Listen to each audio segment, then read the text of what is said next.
this company was the landlord over were, undocumented and documented migrants. Many of them are poor. And the story was quickly put together by local news and mainstream media to make it seem as though Tren de Aragua, a Venezuelan gang, had overtaken this Aurora, Colorado's slum apartments by force. Okay, and the Young Turks actually leaned into that quite a bit.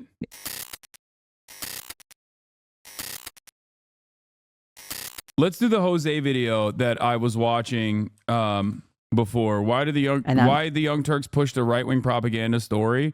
This is what I was watching before we got to the Janksgiving. But here, I'll summarize the first 7 minutes. But it's basically talking about the right-wing backed propaganda story about a lord in Aurora, Colorado, that was under fire by the local government, okay, for having horrifying conditions in its slums.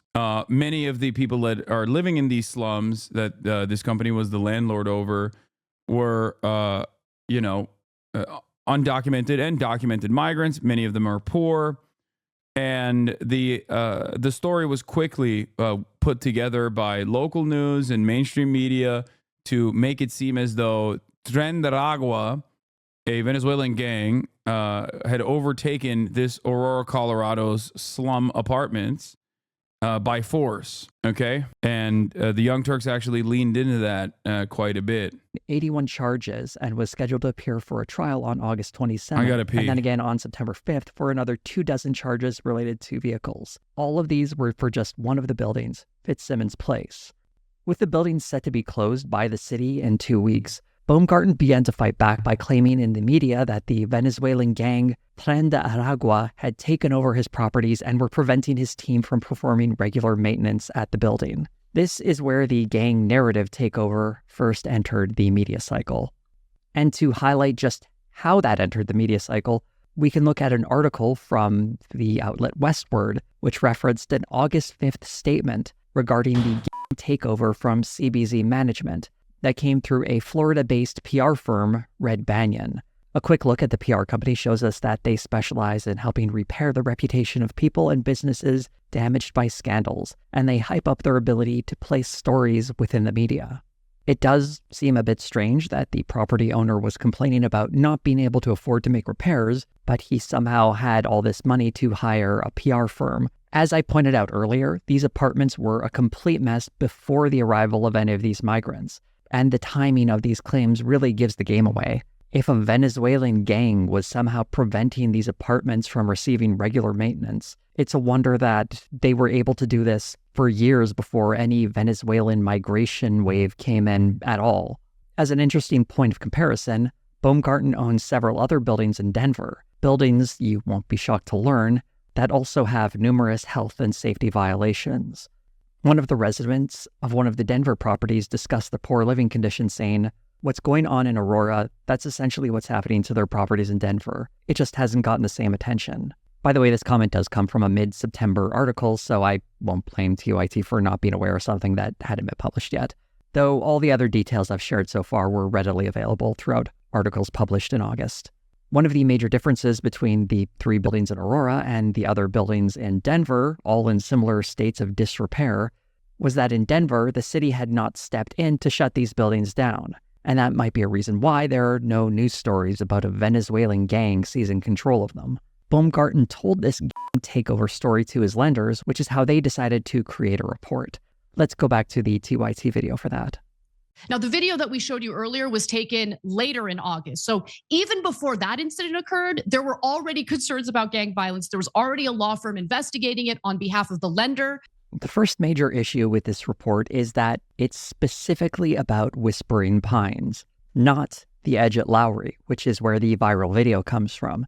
The video really conflates those 2 properties in an unhelpful way, including mistakenly listing one of the residents from the Edge at Lowry as being from Whispering Pines, and I think it demonstrates a general lack of familiarity with many of the elements of this story.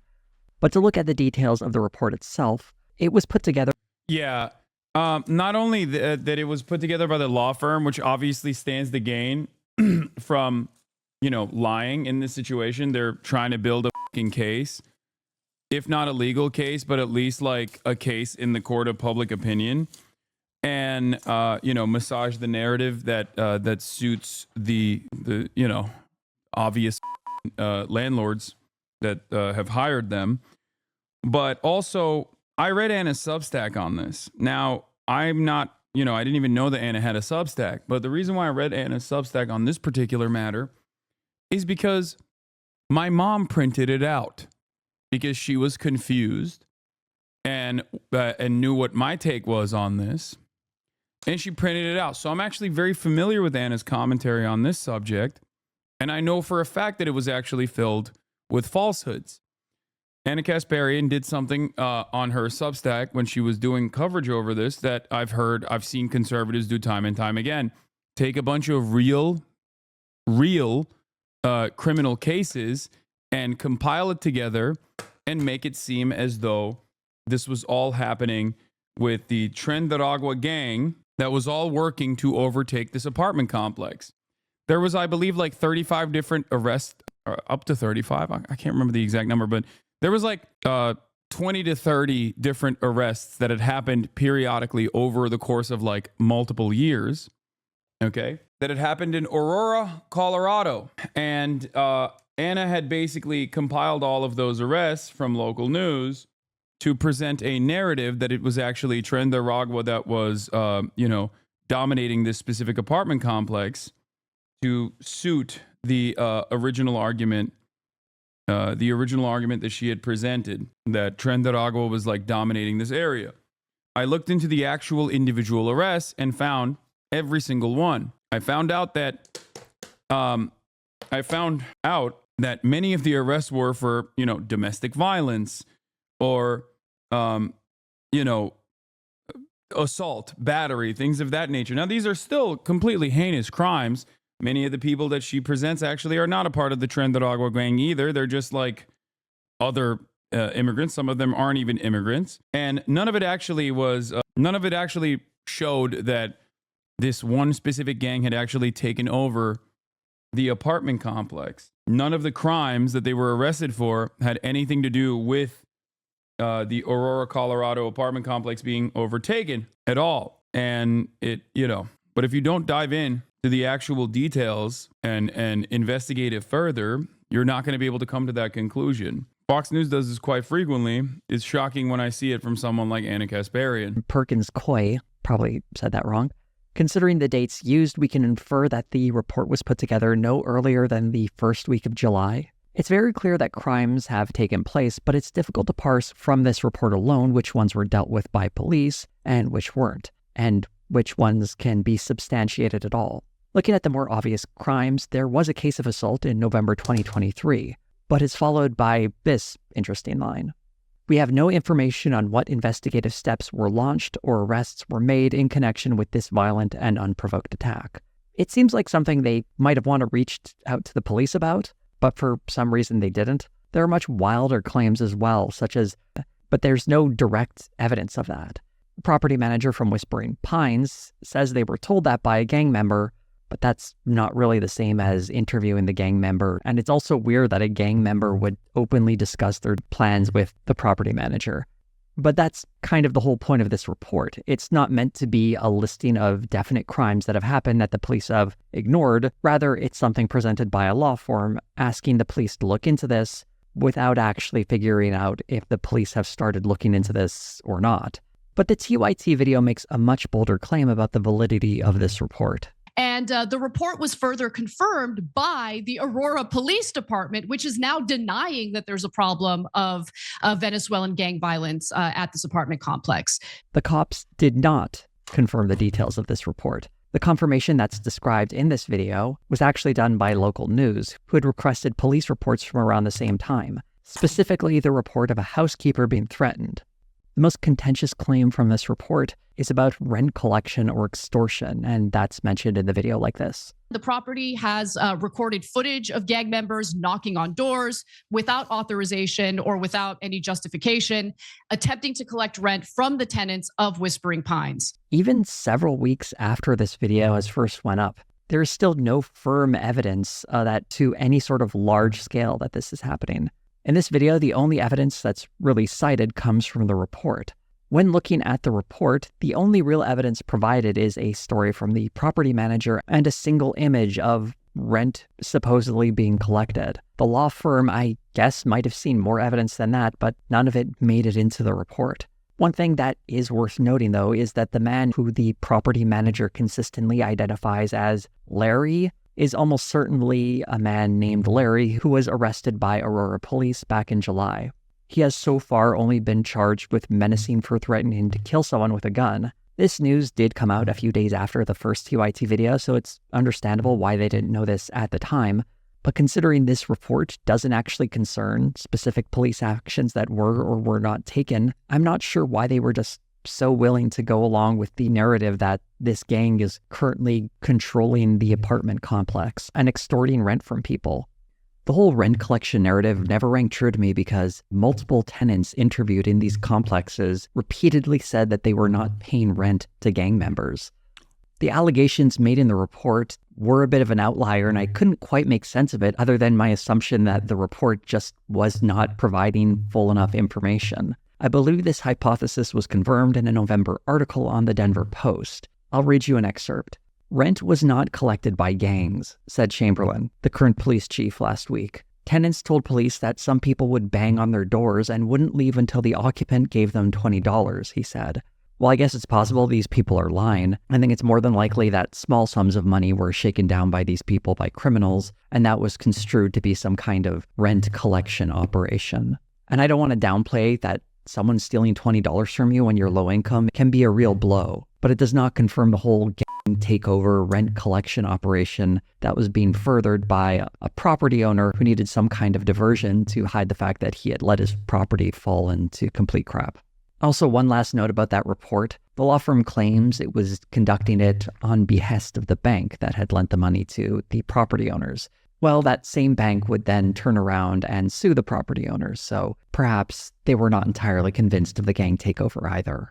The second video that came out in October would repeat this claim that whether it was a few units or an entire apartment isn't an important distinction to be made, but that is very much at the heart of this. Whether they had been taken over in full or partially, wherever you want to land on that, okay?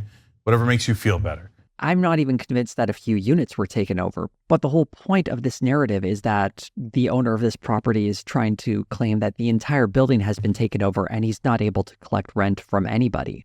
The local outlet, Denverite, took a closer look at the arrest records of the alleged Tren de Aragua members to provide further details, and only one of those arrests seemed to support the takeover narrative.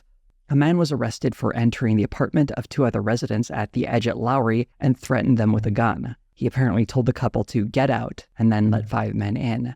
And there was a comment about how they run this place, although he used a word I probably shouldn't use on YouTube. And this man was arrested. Although an interesting detail about the couple is that one of them was also alleged to be a member of Tren de Aragua, and he was also arrested because of charges from a separate incident involving one of his former roommates, who he assaulted after refusing to pay his share of the rent at a different location. I genuinely tried really hard to find any evidence of gang takeovers, and honestly, this one case is the best I could find. And this was published well after that first TYT video came up. A single unit that was taken over with the perpetrator arrested by police. Now, I haven't inspected all these units myself, and I suppose there are crimes out there that may have been committed that no one has come forward and provided any firm evidence of, but at the very least, I feel very confident in saying that the property owner's story of several buildings being under the control of gangs is, at the very least, a gross exaggeration. Looking through these arrests, one other interesting detail is that for the November 2023 assault at Whispering Pines, the victim was identified as none other than Zev Baumgarten, the property owner who has neglected these buildings. I should make it explicitly clear that obviously this is not okay. Even though he's been absolutely atrocious to his tenants, that doesn't justify some guys beating the crap out of him. There was a man who was arrested for this assault, and he was identified as potentially being a member of Tren de Aragua. Baumgarten pretty much never does interviews, so we can really only speculate what this assault has done to his perception of what's going on in those buildings, but it is quite possible that the experience colored his perspective somewhat. And I should restate, regardless of any sort of assault, his negligence towards the property, including allowing conditions that increased the incidence of crime there, go back well before the Venezuelan people moved into those buildings. The Young Turks video spends surprisingly little time talking about Baumgarten, but they did have another group they dedicated minutes of their time to complaining about. For the lefties who are watching this, who are concerned, oh my God, please, please, please don't report the truth because it's going to paint migrants in a negative light. The migrants are the ones who are victimized by this. So if you care about migrants, if you care about... It's weird because like we did actually, at least on this broadcast, feature the migrants that are living in the apartment complexes quite heavily. And none of them agreed that there was a gang takeover. So in a situation like this, they were all saying, no, this is our who's like left the apartment complex in a state of ruin. Yeah. If I have, on the one hand, a who has hired a PR firm that is in legal trouble with the local government, with the local authorities, for the horrifying conditions that he's subjecting his tenants to, so much so that like these buildings are condemned. And on the other side, I have the actual tenants who are saying like, yeah, I don't know what the this like this Tren de Aragua shit is. Like, yeah, there's gang activity in this area. It's a poor neighborhood. But like, no, the real problem here is the tenant, not the tenant. Sorry. The real problem is the landlord. Yeah. I'm gonna go with them. Like the real victims. I'm not just going to bring up the victims of this story to drive home a narrative that actually undermines the victims. About immigrants, you should not want them to live under these conditions. If you're pushing back against the dogging of immigrants, I just did that. That's how you do that, okay? But if you say, in order to push back against that, I'm just gonna pretend that no immigrant has ever committed a crime and that those gangs aren't here and they haven't taken over anything, you sound ridiculous. We wonder what portion of this video comes out of concern for the residents and what portion is being created to push back against annoying people on the left.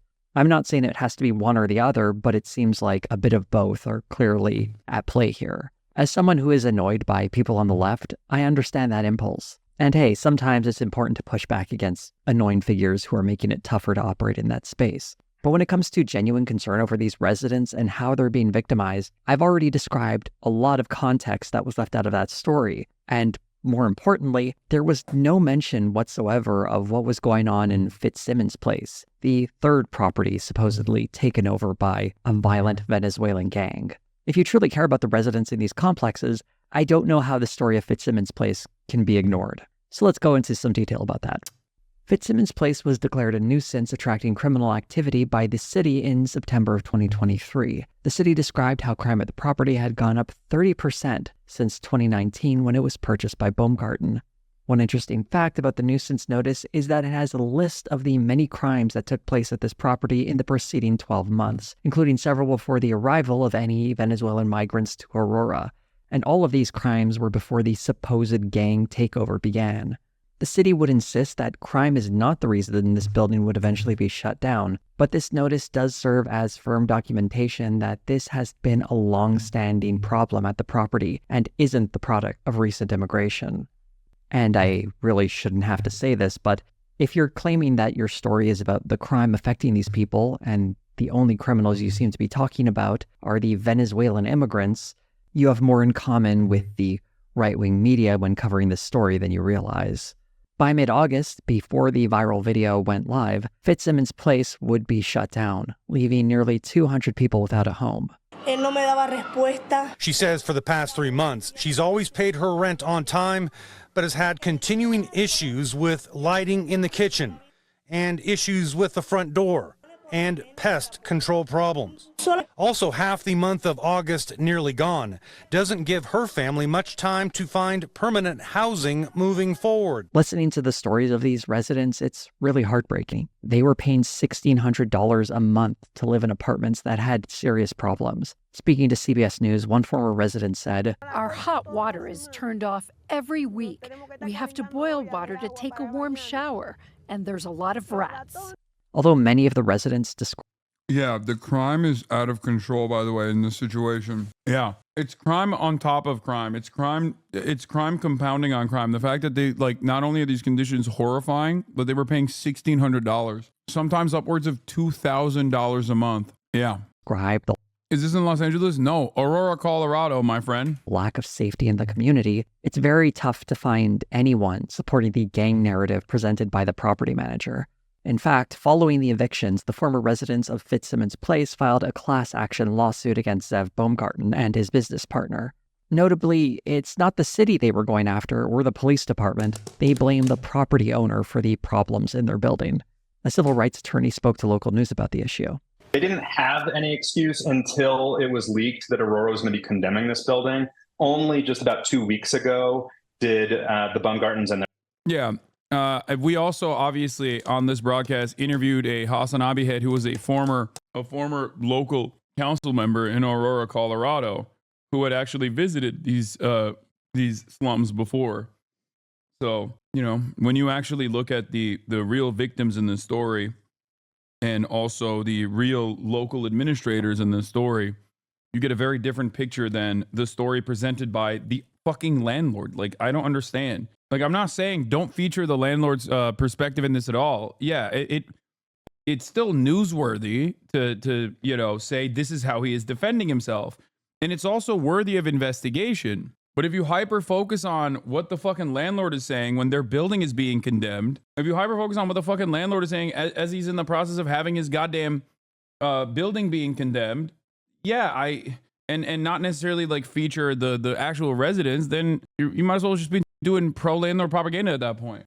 their companies hire a public relations firm to start pushing this narrative that the building was taken over by gangs. And for that reason, they had to cease property management operations. But the reality is they had ceased operations long before this news leaked that Aurora was going to be condemning the building. By the time the viral video came out, Fitzsimmons Place was already old news. And it's hard to say a gang has taken over a building that has been completely shut down. But realize when people are talking about apartment buildings that have been taken over by gangs, of the three of them, one of them isn't even open anymore. But while we're on the topic of Fitzsimmons Place, those 81 charges I mentioned against Baumgarten from the city were conditionally dismissed.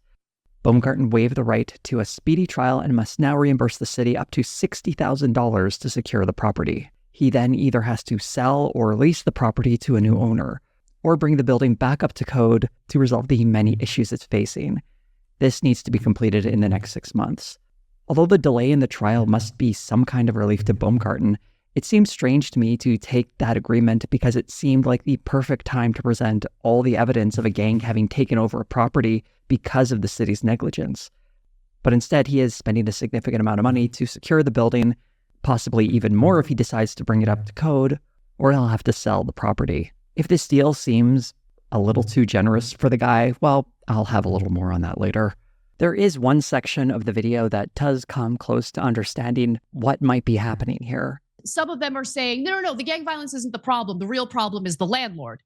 But both things can be true, guys. The landlord being neglectful and not taking care of the building could actually attract more crime. That usually happens when gangs or criminals see a building kind of falling apart. They see it as an opportunity to come in and take over. And so I don't see that as, oh, well, it's one or the other. It could totally be both. What bothers me in this video is that it really dismisses the claims of many of the tenants that are trying to highlight how the property owner has completely abandoned them. The tenants are trying to get people to understand that this isn't a story about crime, or at least it's not a story specifically about gang crime. And the reason that this story made it into the headlines isn't because gang violence is out of control in these buildings. It's because gang violence is being tied to an immigrant community so a property owner can scapegoat them to hide his own negligence. And that's the frustration being created by this video.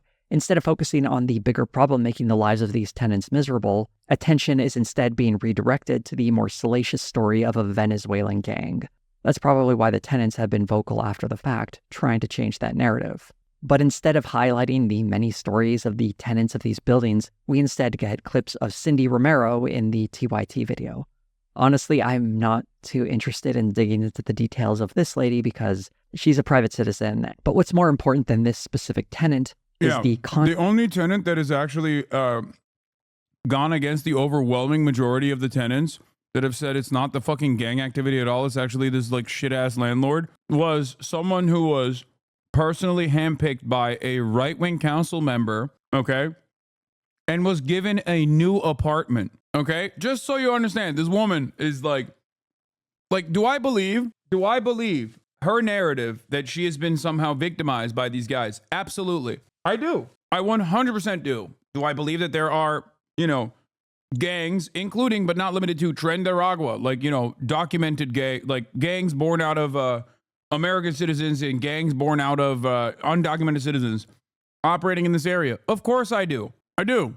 But it is impossible for me to contend with the narrative coming from one person when there is an overwhelming amount of narratives that disprove that person's argument. If she were to talk about her own individual and personal experiences, then that's fine. That's understandable. She has every right to do so. But if she's going to portray this as some broader narrative of undocumented migrants overtaking a facility in its entirety, and she is this standalone person, and on top of that, she's gotten a new apartment from a right-wing fucking council member who masqueraded as saving this person from the treacherous grips of Tren de Aragua.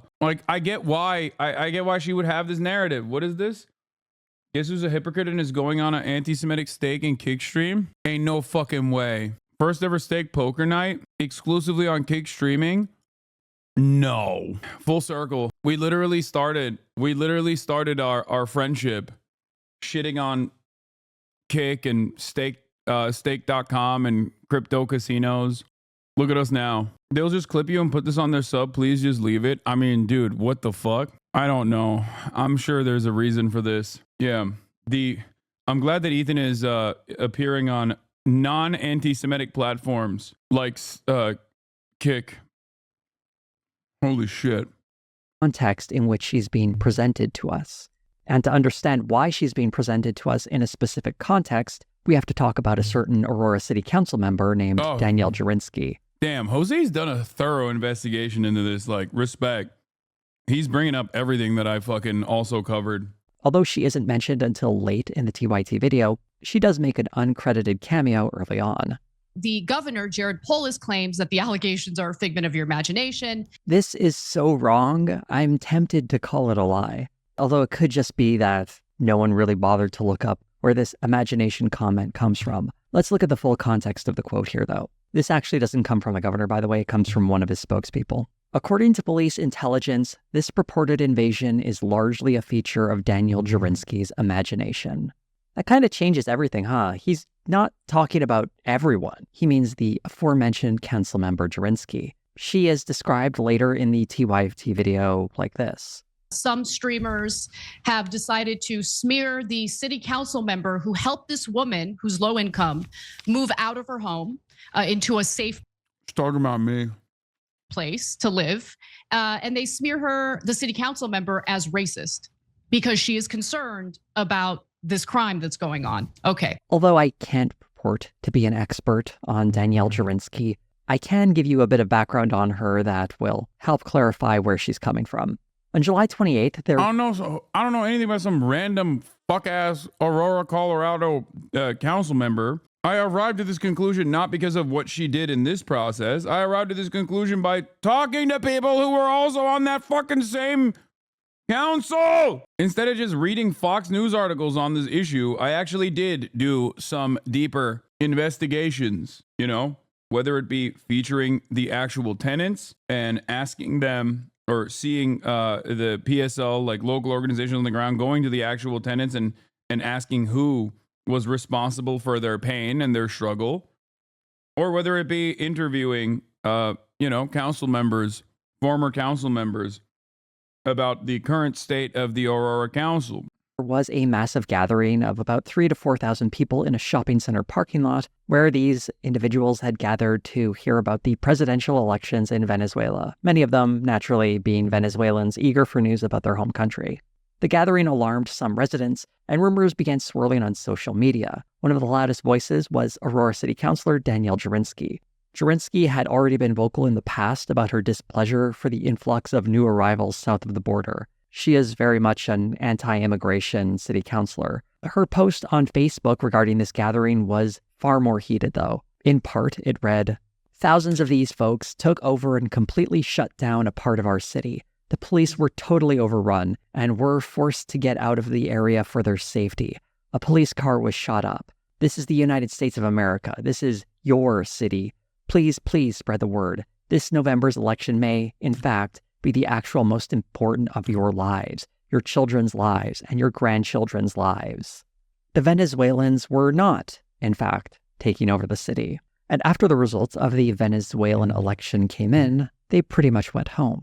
Police would later clarify that while a gun was fired into the air at some point, a police car was not shot up. They also described how police were there for the entire event and didn't make any arrests, and that there were no reports about rioting or people being attacked or businesses being damaged. To be fair, there was a lot of trash left behind, and while that is a shame to see, it's also something you'd find after a music festival or a large gathering of people. But Jurinsky's comments weren't about littering. They were about a Venezuelan gang taking over Aurora.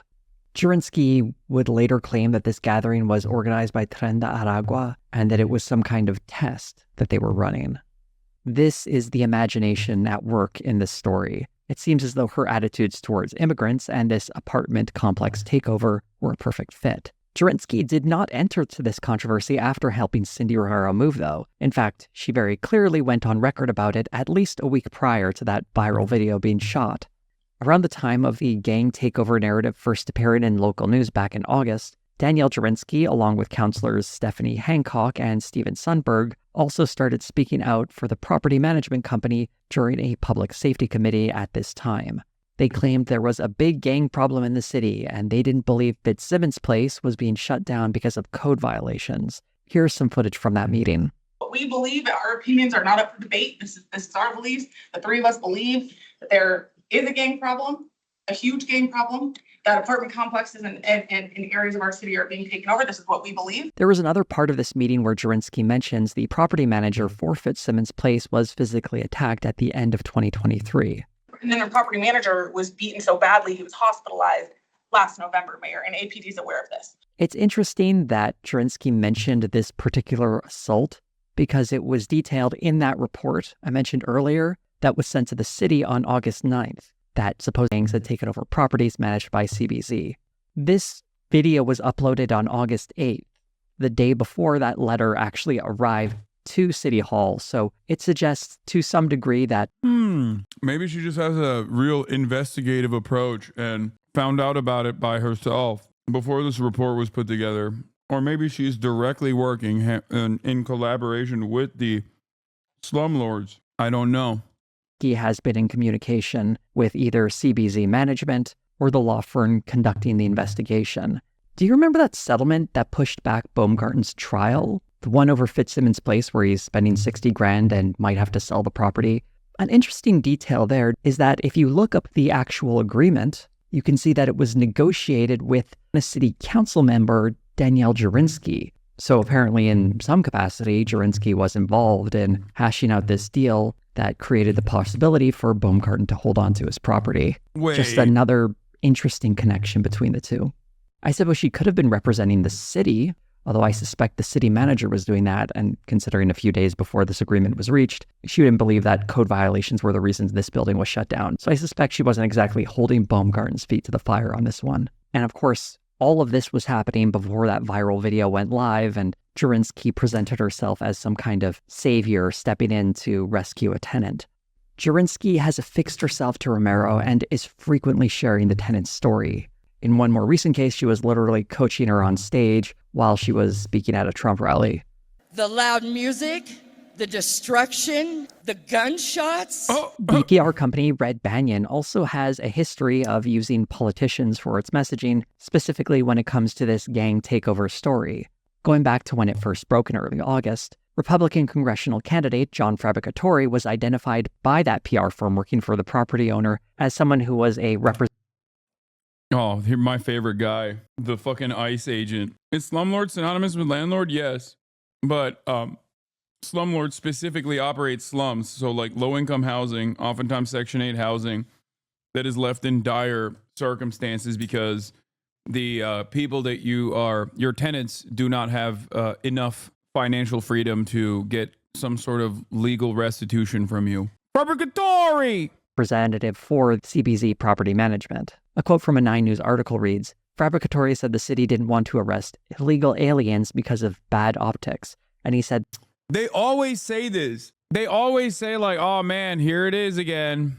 The undocumented immigrants getting special treatment. I don't know how the fuck anybody can believe this shit, dude. You got to be a real dumbass to be like, yeah, some of the poorest people in American society also happen to be the most privileged. These institutions that are constantly trying to fucking defend them. It's so stupid. Cherry Court, thank you for the 5 tier 1 gifted subs, helping some of the less privileged in the community by gifting them some gifted subs, allowing them to send links if they choose to see fit. You can also subscribe in order to support the broadcast for $6 or for free with a Twitch Prime. Twitch Primes are free. I haven't done a fucking call out to subscribe in a while. Gotta remind myself and everybody else that we're doing that. Ads are not back. I'm not doing an ad break. The property owner had invested in improving the building. Now, I'm not saying anyone is on the payroll for one company or another, but I think there is a confluence of interests going on here. We have a property owner creating a gang narrative in an attempt to deflect responsibility for his own negligence towards his properties, and a politician advancing their own career using anti-immigrant rhetoric. So we have two very self-interested parties using this story to advance their own careers, something that is completely missing from that TYT video. To be as fair as possible, there is a decent amount of pushback that comes from the TYT video regarding how immigrants are being demonized by the right. And overall, when you look at the crime rates, we've been over this many, many times. I hate to break it to you guys, but native-born Americans, twice as violent, twice as many crimes as undocumented immigrants, and 4 times as many crimes as documented immigrants. And that's great. I'm glad they did that. But this pushback is incomplete when they also don't show how the property owner is complicit in all of this and also provide cover for some of the conservative politicians who are exploiting this crisis and presenting a city council member like Jurinsky as someone who simply wanted to help her constituents. A little over a month later, on October 14th, the Young Turks uploaded a second video on the subject titled J.D. Vance Interview Gets Tense Over Venezuelan Gangs. And this was not a great video. The incidents were limited to a handful of apartment complexes, and the mayor said our dedicated police officers have acted on those concerns. A handful of problems. Only, Martha, do you hear yourself? Only a handful of apartment complexes in America were taken over by Venezuelan gangs. Fast forward to this past weekend, and you have Martha Raddatz say, no, it wasn't a big deal. It was limited to a handful of apartment complexes. This is a strange reading of the words that... Bro, they're not saying only a couple apartment complexes were overtaken. They're saying there were a handful of incidents and issues. No apartment complex was taken over. Why are you agreeing with J.D. Vance? That were said.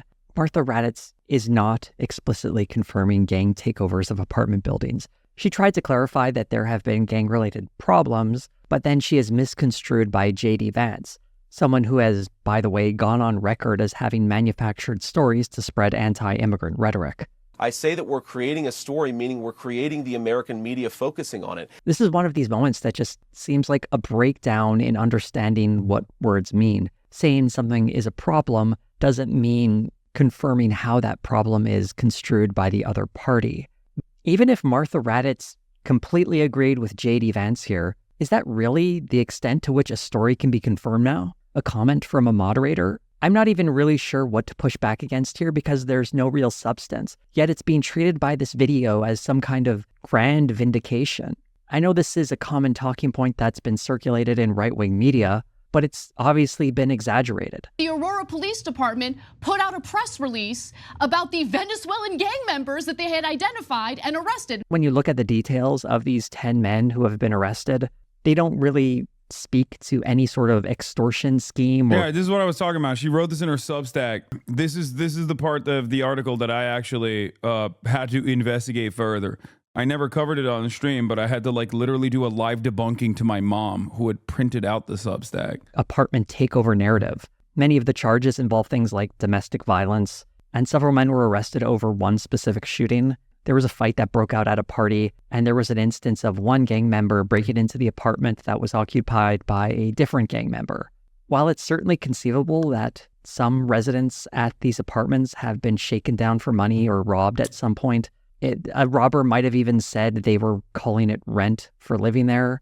This is me being incredibly charitable, as it's hard to find firm evidence of any of that having happened, and certainly not to the extent at which it is being alleged by the property owner. In fact, the original video claiming the poor living conditions and violence had nothing to do with one another was part of the problem. And much like the original video, a huge portion of this video is designed to attack the left. And I love how easily they just dismiss it like it's no big deal. Do we care about people or not? Do we care about people living in poverty or not? Then the extreme left goes, it's actually the landlord and there's no Venezuelan gangs at all. Everybody's fine. No apartments were taken over and we live in Shangri-La. And when the leftists see this, like, who are they talking to, bro? I didn't even know they were like duking it out in the marketplace ideas like this on their fucking regular broadcast.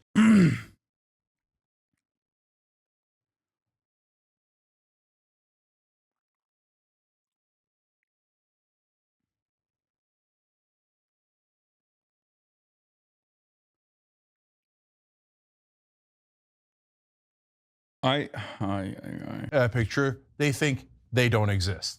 I don't understand why this is part of the story. It just reads incredibly petty and meaningless to engage in this sort of thing.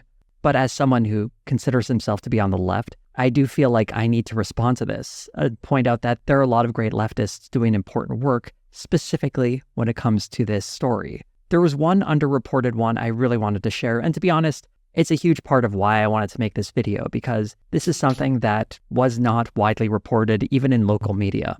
This comes from an article in Denverite. Isn't spreading disinformation considered to be a form of how science context? I don't think this is like a deliberate disinformation campaign, you know? I think it's just like people legitimately becoming more and more disillusioned and losing hope that anything good can potentially happen, and becoming organically more reactionary on a lot of these issues. How do you non-deliberately fabricate a story as a news organization?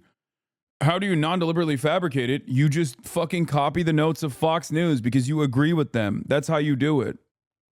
Which provided a lot of personal stories of many of the people who were living in Fitzsimmons Place and how they were struggling to find rooms in hotels after their building was shut down. One way in which the city, I think, is to blame for what's going on is how quickly they shut down Fitzsimmons Place. Although there had been a lot of talk of it being shut down, the actual deadline to shut the whole place down was only a few weeks, and a lot of residents simply didn't have the time to find new accommodations. The city, for its part, offered to pay for hotel rooms for a couple of weeks, but residents were pretty much left on their own to figure out what was going on. Much of the work of helping these people fell on volunteers from groups such as East Colfax Community Collective and House Keys Action Network Denver. The article describes them as a group of anarchists, socialists, students, and neighborhood organizers who help people get water, food, and arrange for their accommodations, making sure they had appropriate transportation and rooms booked so these families wouldn't be left on the street. TYT did a few stories around the same period about flash mobs that ran into 7-Elevens and snatched chips and shit, and they literally have Fox News credited for photos for the piece. Yeah, I think that there are significantly more pressing issues that are ruining American society than a bunch of fucking people running into a 7-Eleven and grabbing, you know, chips. That's crazy. As a quick aside, I talk a lot about leftist politics on this channel, and I see a lot of questions about how people can make a difference in their community. And if you're someone who wants to make a positive difference in your community and you're not sure where to start, look for organizations like these. They provide community support to people in really tough moments of their life. And it's really so easy sometimes to make a positive difference. In this case, it was just showing up with some food and water and helping people get from point A to point B. And while there are annoying leftists on the internet who will say all sorts of obnoxious things, I think the contributions of left. The La Cienega and Olympic 7-Eleven, it was literally teenagers on bikes. Oh my God. Someone needs to put an end to these teenagers, man. If they do it 3 times, it'll be a felony. Leftists in communities often gets ignored and minimized. They're out there doing the actual work. And this is why I don't shit on anarchists all that much, okay? While they do demonstrate record behavior time and time again in online spaces, or some of them do a lot of fucking, some of them are just like objectively annoying. They're at the forefront of this kind of mutual aid. To me, this is what I think of when I think of leftist activism. This article is an important read as it puts a human face on all of the people, particularly those who were affected by this building that was left in disrepair and then was suddenly shut down. And it also describes how stories of rampant gang violence is stereotyping an entire community. To be a Venezuelan person in Aurora right now is to be associated with the existence of this gang, a gang that is incredibly small and has limited to no influence in the city. As an update on the other 2 buildings that were scheduled to be shut down, Whispering Pines and one of the buildings at the edge of Lowry are luckily staying open, and hundreds of more people won't be forced out of their homes. Even better, a court-appointed third party has taken control of these properties and will begin making long-needed repairs, something that should have been done for Fitzsimmons Place rather than having all the tenants be evicted. At least for the residents of 2 of the properties, there is some degree of justice. To clarify this just a little bit, the court-appointing third party isn't part of any kind of settlement with the city, who had been threatening to shut the places down. Rather, this is because the owner defaulted on millions of dollars in loans and were sued by the U.S. Bank Trust Company, and the buildings are now in receivership. Also, I want to point out that the bank suing the property owner is the same bank that had that report commissioned about the supposed takeover of Whispering. In my opinion, they're falling prey to propaganda, which is sad because I only knew about you when I started watching TYT. I stopped watching TYT after 2016. I started organizing since then. I've only gone more left, and I've refound you during your woke bay era. I've literally done the organizing that Jank argues that the online left doesn't do, which feels disrespectful to people like me. TLDR, I stopped watching TYT because I started reading Franz Fanon. Yeah, anarchists don't shower because they're too busy doing praxis. That's why they don't shower. I'm not going to shit on anarchists that much. I'll shit on them a little bit. Yeah, I don't know. It is kind of sad to see. Not kind of sad. It's just very sad to see. I don't know. I think this is why I always say, judge me by my enemies. Okay. This is why I always say, judge me by my enemies, because I think it's important to understand that if I have disagreements with people who I otherwise think are, on the same path of justice and truth, and are doing their very best to fight for human rights, fight for emancipation, like, I'm not going to spend a whole bit of time shitting on them, even if I have disagreements, even if they're shitting on me. Okay. For years and years, I have maintained this principle, which is that, like, I don't spend a good bit of time talking about people that are, at the end of the day, doing a decent job, sometimes in combating right-wing sentiment. A lot of people did not understand this. Like, part of the reason why I never really gave a shit about Vosh and rarely ever talked about Vosh, regardless of the fact that he was constantly fucking ripping into me and presenting me as this, like, pro-Russia guy because of my anti-NATO position, which if he was a little bit better read, he probably would also arrive at that if he was ideologically consistent, was not because, like, I was scared of Vush's unimaginable intellectual superiority to myself. It was because I just didn't see it as a productive thing. You know what I mean? And at most, I only fucking joked about the lolicon, goblin porn shit and some of his high notes that I personally do love, because I do think he's a brilliant entertainer when he's not, when he unintentionally, when he says stuff like, I dropped a tactical N-word to show my interlocutors that I'm unafraid of them, or Tacoma wept. Tacoma wept lives in my mind permanently. I genuinely think it's one of the greatest. It's one of the greatest, like Aaron Sorkin-esque moments that organically happened. And the fact that it happened because Brace Belden, my famous anti-NATO YPG fighter friend, Brace Belden, was able to trigger him into having that Aaron Sorkin-esque Tacoma Web moment is like, it's just is Kino. It's perfect. And I would even say, I wouldn't go so far as to say the same about like Destiny. A lot of people, I think, in his community think that I didn't really fight back or push back against Destiny because I was terrified of his intellectual prowess. And moments when I had a much larger audience than he did and still do. The reason why I didn't do that is because I saw him as a nuisance overall, and I saw him as a parasitic force tacked to my hip that was constantly just feeding off of clips that were completely out of context and creating an environment that was like anti-Hasan for no other reason, just being anti-Hasan. Like that was the major coalition that he was putting together. But like the reason why I stopped the I will never talk about Destiny opinion was because he openly came out as pro-genocide and pro-Israel. Okay? There were a bunch of different things. There were a bunch of different things that like Destiny and Vosh at different points had a bunch of different points. Both Destiny and Vosh had like defended some weird reactionary takes, had weird reactionary tendencies, especially a lot more on the Destiny side, by the way, than Vosh even for the Israel stuff. But overall, it was like as long as he's just actively combating against like idiotic right wing positions and manosphere dipshits and any number of different intellectual giants on the right, it's whatever, who gives a shit, right? The problem is he also was seemingly highlighting and platforming Nazis, which I knew about, okay?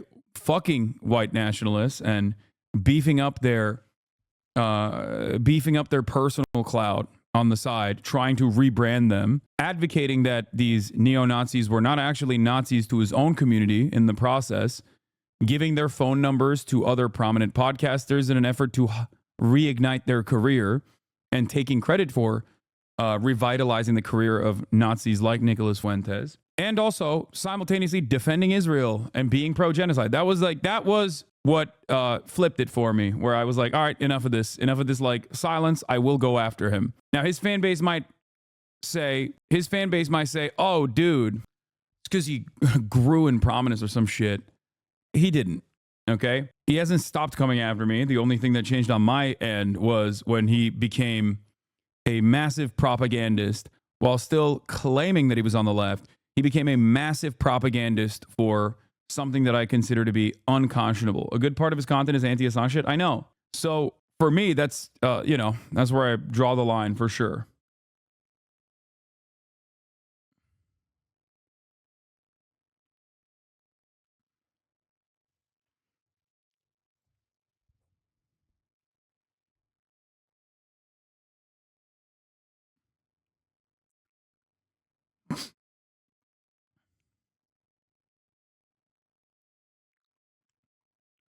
The reason why I brought this up right now is because I usually apply a level of grace to those who I feel are sufficiently anti-reactionary politics, anti-Nazi. If at any given moment I start recognizing that they are not doing that, then at that moment I'm like, okay, no more grace, no more silence. And I apply this standard pretty evenly across the board to people from many different walks of life, and to virtually every single person. A lot of people actually get mad at me for doing that, and maybe even look for some other cynical reason as to why I'm doing it. They'll say, "Oh, you're doing it for clout," like with the case of Aiden Ross.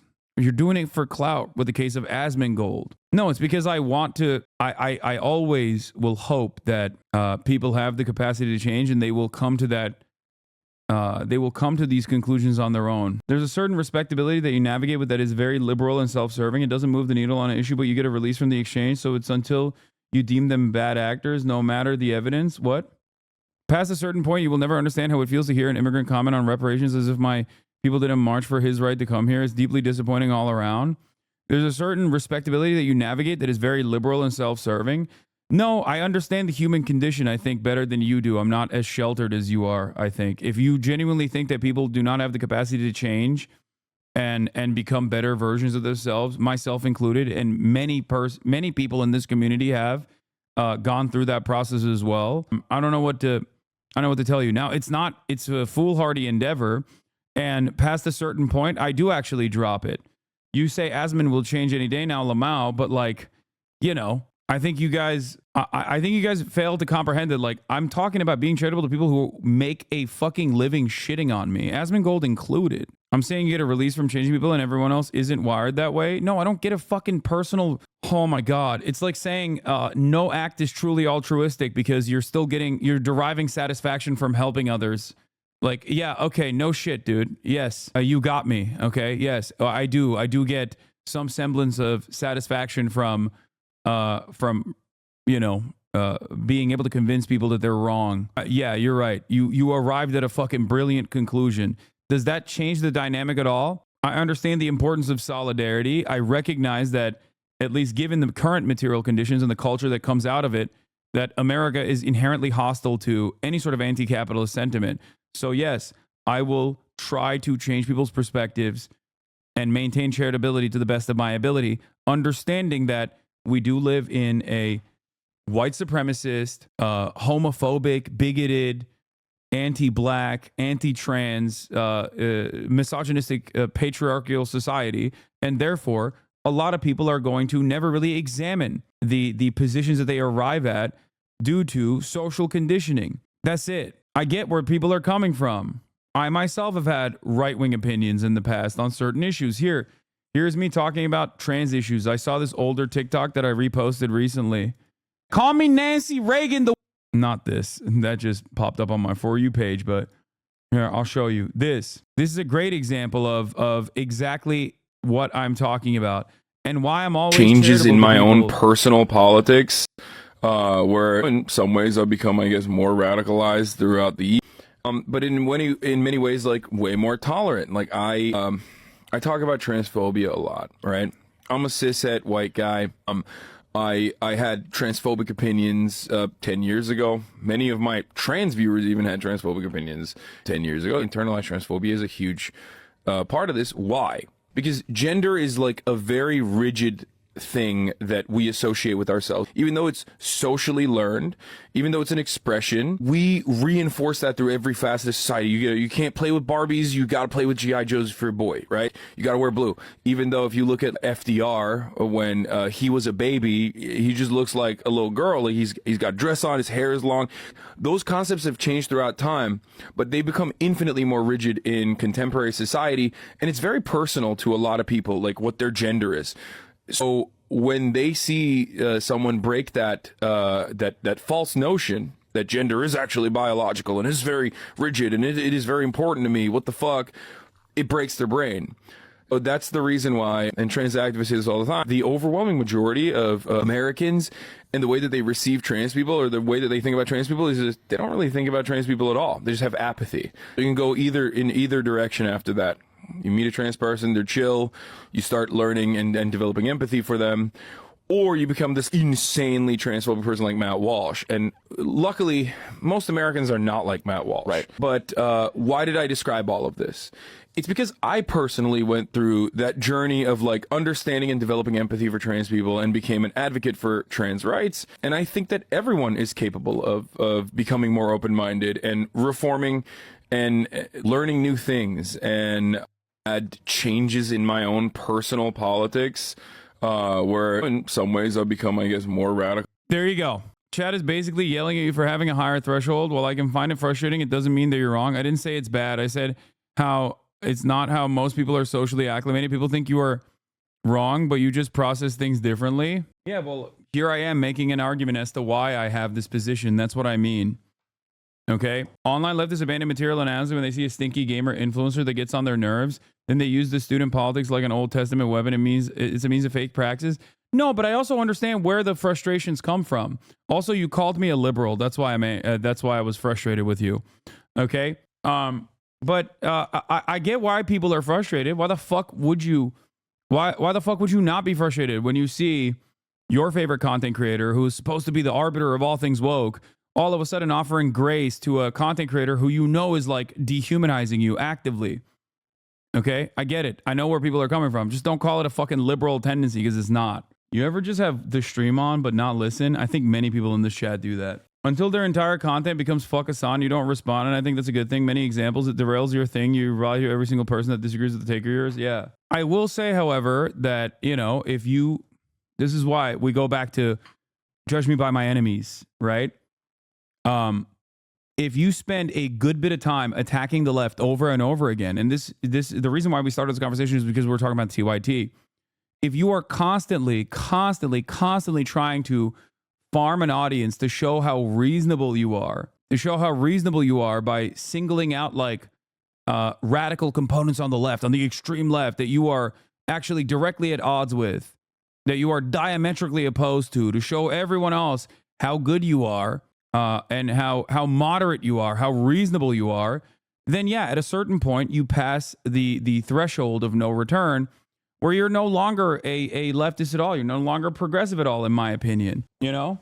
Why are you avoiding my questions and shying away from addressing my points? I don't know, because you're probably fucking baiting me. Wait, you didn't actually say anything. You just said, why are you shying away? What? He means your haters say that. Oh, yeah. So, yeah, that's what it is. I think that there's no exact science to this. I don't know what the exact point of the point of no return is. I don't know what that threshold is. But just like the Supreme Court justice that once famously said, I'll know it when I see it, when talking about the difference between, you know, porn that was protected by the First Amendment versus things that constitute, what was it? What's the term? I forget. Like gross obscenity. Yes. Things that constitute obscenity that go past the point of just like regular pornographic material that is protected by free speech. I'll know it when I see it. Pines. I want to include some additional context specifically regarding Fitzsimmons Place that has recently come out regarding when it was labeled a public nuisance in September 2023. In documents that were uncovered by 9 News, a report from a police officer and several communications with city officials show them repeatedly warning the property owners of the growing problem with crime as a result of the poor conditions the building was left in. Numerous recommendations were made to improve safety within the building that simply weren't followed through with. Police even made the offer of helping with security, but there's no evidence that they were ever taken up on that offer. I'm sure to some degree, police could have done a better job of providing safety for any of the people there. After all, several tenants had reported very slow responses to 911 calls. But what these documents do reflect is how the property owners were very much informed on the growing issues within their building and were repeatedly offered solutions and services to help deal with it, and then they seemingly did nothing to address those issues. The documents also make mention of an unnamed gang having a presence in that building, though there is no mention of any sort of elaborate rent extortion plan. The closest they get to that is that apparently after a shooting in October of 2023, threats were made to some residents not to speak to the police about it. And to reiterate, this report only covers Fitzsimmons Place, which was closed in mid-August. I do have one more update about Zev Baumgarten, and this is kind of an odd development. The guy was scheduled to appear in court on October 24th, but apparently the city hasn't been able to find him. Several summons were sent to the addresses registered to him, but they all came back saying that... Well, when you got the fucking... when you got prominent city council district members on your side, you know, you don't really need to do that sort of thing anyway. The addresses were not found. They tried sending the summons to his lawyer, but got no response. If anyone knows this guy, they might want to let him know that the city of Aurora is looking for him. And it is crazy how above the law you are if you're rich. Like, it's crazy. You could just do whatever the fuck you want, dude. God, the American criminal justice system is such a joke. And he has to appear in court soon. This video was not very fun to make, and it really seems like a piece of bait that was designed for media outlets to further the interests of conservative politicians and a property owner. while I don't think we should never talk about it, period, or pretend like gang violence isn't happening, not providing that additional context, I think, allows stories like these to perpetuate. Another thing that really annoys me in these videos is the ridiculous disparity in power between the two groups being complained about. Even taking the video at face value and pretending it's not leaving out important context that would dramatically change people's understanding of the story, you have, on the one hand, the voices on the right, which include Donald Trump and various high-ranking Republican officials who are in the middle of a political campaign to take control of the federal government. On the other hand, representing the left, you have some online leftists. After looking at all of the context of this story, it very clearly appears to me to be bait, specifically to get people talking about the date. Yeah, that's the other thing as well. When you find yourself in the throes of reactionary feelings, okay, when you find yourself in the comforts of like reactionary thinking, right, you end up falling for the bait over and over again. And this was something that I talked about with respect to Anna Kasparian, when she was talking about like the other hole or the third hole or whatever the fuck that like random nonsensical Daily Wire or not Daily Wire, Daily Mail argument was. Republicans like the Republican media especially like to focus on random nonsensical shit that is not actionable, that is not meaningful, that is silly. Like it's just a simple afterthought, right? And then they try to present the entirety of the left as this thing, right? Bonus hole, I think was what it was, or birthing person as a term, right? Things that are born out of academia or things that are only utilized in hyper-specific medical settings that Republicans like to grab onto and then act as though this is what the left wants. This is the entirety of the left. No, not academic bonus hole. I'm talking about birthing persons, obviously, when I say like things that are relegated to the academic settings or whatever. And when I hear a story like that, I just laugh. I'm like, yeah, that sounds dumb as fuck. And I'm sure when I say that, there are people who get mad.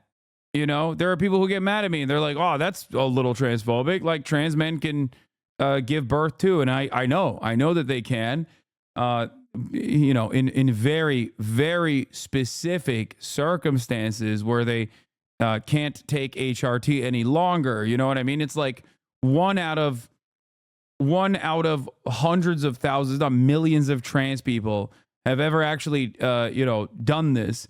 And I don't think that this is something that even trans people as a whole are pushing to the forefront of the public consciousness, especially at a time when they're, you know, being dominated by right-wing legislation that is creating a permission structure to basically write out trans people from existence.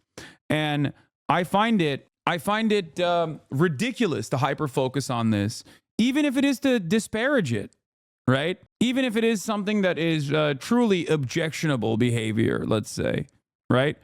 I just don't think it's necessary to talk about it at all. And I don't like that there are people who engage in this endeavor without tackling the reasons as to why we're having this conversation to begin with.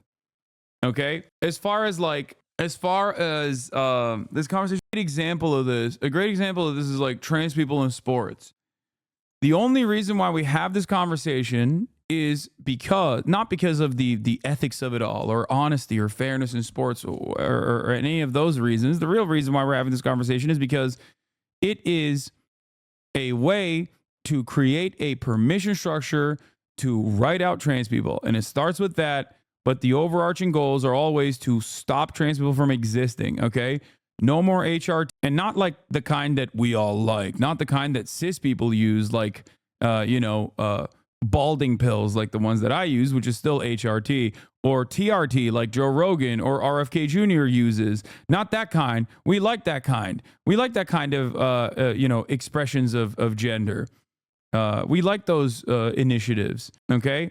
We just don't like it when trans people are using it. We don't like it and we need to stop it and we need to put an end to it. That's the ultimate goal here. No gender affirming care for trans people, right? So I see no reason to spend a good amount of time with people talking to people that don't even give a shit about, high school athletics, They just don't care. They don't care about women's sports at all. They routinely shit on women's sports. And they're simply using this as a way to find an argument that is that seemingly is more reasonable. Okay.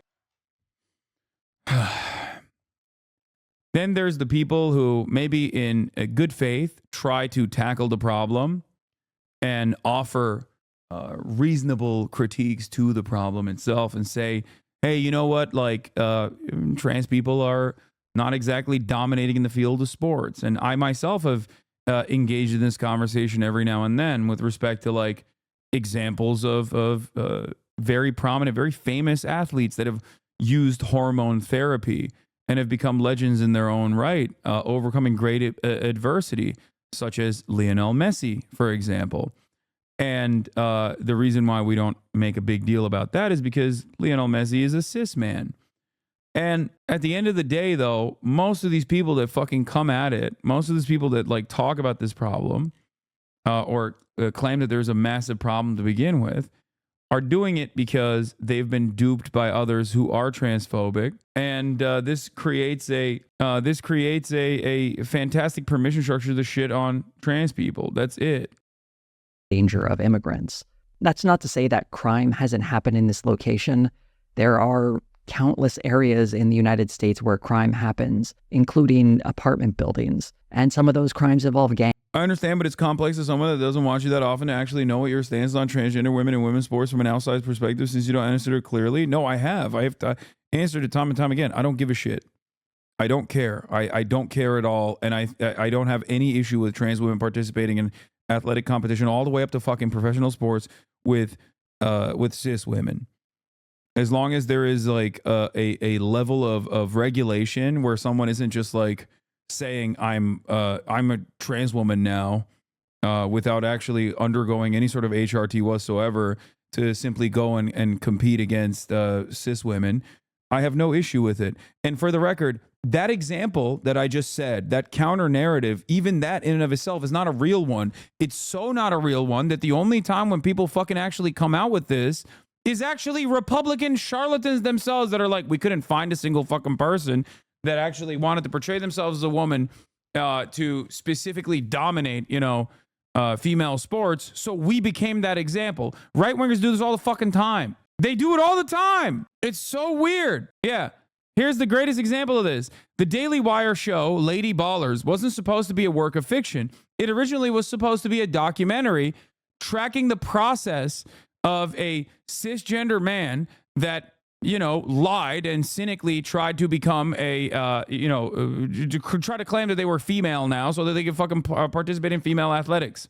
They couldn't find an example of that in the real world, and they couldn't even recreate it in the real world themselves, so they decided to make a work of fiction instead. That's how it works, okay? Because nobody wanted to legally, transition to be able to win some sort of fucking athletic competition. Yeah, Joanna Man is the OG version of this that people treat as though it's a fucking documentary.